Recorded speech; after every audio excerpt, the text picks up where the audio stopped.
ही चवंदो आहे त मूं हुन ते थोरो कयो आहे। जॾहिं मां न पाड़े वारनि ॾे वेंदी हा जा वरी पाड़े वारे हेॾे अचनि थियूं चवनि थियूं भई सलाम अथई जो हेड़े खड़ियल ऐं सड़ियल माण्हू सां ज़िंदगी गुज़ारी अथई। वाड़े तारा गोल तारा हेॾे राव चमड़ी जॾहिं मूं कंहिंसां न कॾहिं का ॻाल्हि छोड़ी आहे न मूं कॾहिं कंहिंखे को चयो आहे त मां को हेॾो हसीन आहियां शहज़ादो आहियां कूधर आहियां जॾहिं मां ठहियल हिकिड़ी लानत आहियां त पोइ भला ॿुधाए मां कंहिंखे ईअं छो चवंदुसि न पर ही को टेम हो जो हिन महिल तो हुयो मौज़ू खणी छेड़ियो आहे छो छेड़ियो अथई छा लाइ छेड़ियो अथई लठ निकाइण जे लाइ हणा लठ के तेल कुटिया पुठाणा अरे बाबा भलो अठे मां ए पीउ तू पाजो पाण खे लांटू तो बचे यो अकुला छा चवंदा माण्हू छा चवंदा त खुश शहर जो पीउ पाण खे तो लांटू हुजे। बाबा जेके पैसा तूं मूंखे टारे रखण लाइ ना अम्मा जी नज़र उन्हनि पैसनि ते पई आहे। हाणे चवे थी त मूंखे उन्हनि मां 20-25 ॾियो त मां शहर वञी करे लटा कपिड़ा वठी अचां। अच्छा हाँ समझने वाले समझ गए न समझे वो अनाड़ी है माना तेन माई अल्फ ले लाखी इन्हनि पैसनि जो वलोट होता बाबा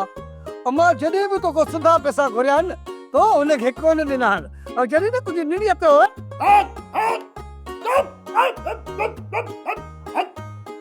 जॾहिं बि ॻाल्हायो तॾहिं बकवास ई ॻाल्हायो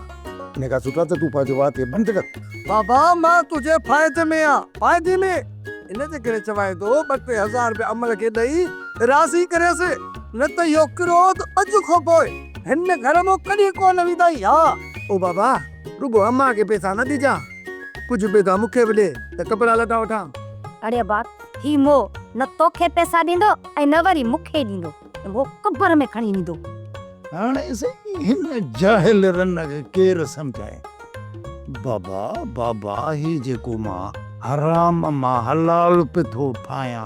ऐं तव्हांखे हराम मां हलाल करे पे थो खारायां ऐं तव्हां पे था रहिड़ियो इहो कंहिंजे लाइ थो कयां अपने ॾाॾनि जे लाइ थो गॾु कयां बाबा मां कबर कारी वेठो थो कयां कबर कारी पेठो थो पंहिंजी कयां इहो कंहिंजे लाइ तव्हां सभिनी जे लाइ। वो आ मूंखे त रुपए लाइ सिकाए मारियो अथई पोइ अहिड़े पैसे गॾु करण जो फ़ाइदो कहिड़ो। अम्मा हिनखे जेको न पैसनि जो पेट में सूर आहे इहो महिरबानी करे इहो लाहीस इहे जेके पैसा ॾिठा अथसि न इहे अखि में अथसि अखि में इन मां हीअं कर 5-8 हज़ार रुपया ॾेई मुंहिंजी जान छॾाए मुंहिंजी जान आज़ादु कराए न थियो ज़िंदगी भर इहो प्योरी घटि मुंहिंजे पुठियां हलंदो।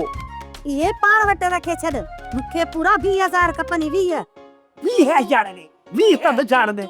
पिढ़े मरिया त हिन घर में मिल्कियत पूरे इहो 20,000 खपनि। सोप सीरियल पंजाबेरी तमाम एपिसोड्स ॾिसण लाइ विज़िट करियो असांजो official YouTube channel Sindh TV HD drama. Subscribe कयो असांजो official YouTube channel Sindh TV HD drama ऐं वधीक अपडेट लाइ बेल आइकन खे क्लिक करियो।